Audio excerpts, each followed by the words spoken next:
in our polygamous cult, we had to memorize these things we called ABC order standards. And we had to do them for our homework in elementary school. So we're going through all of the ABC order standards. We just did A is for appreciation on Priscilla's channel, at Priscilla's TikTok.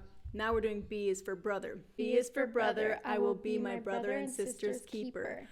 Back in the day when we were growing up there and we had to get it signed off on our elementary school sheet, it was B is for brother. I will never raise my hand against my brother.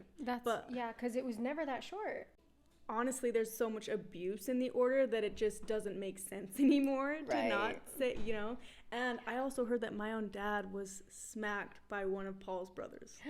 So they're like, we better just change that one because we ain't going to stop the abuse. Okay? Right. And adults were probably like, why are you hitting me if we're not supposed to raise our hand? Mm-hmm. But so with like, kids, they don't care. They're just like, pa, pa, pa.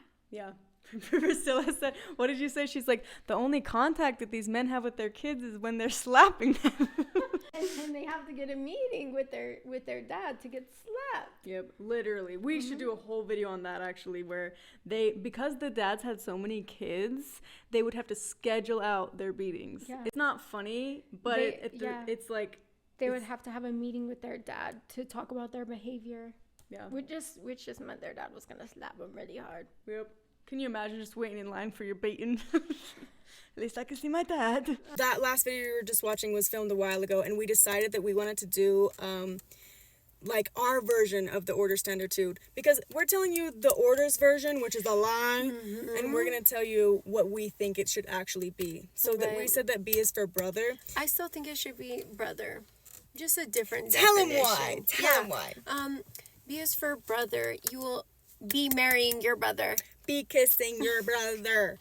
And that's not an exaggeration. Right. Half siblings were getting married all the time. My dad is married to his half sister. I'm pretty sure every single one of Paul and his siblings has brothers, sorry. The sisters didn't marry siblings, but all the brothers have married a half sister, at least one.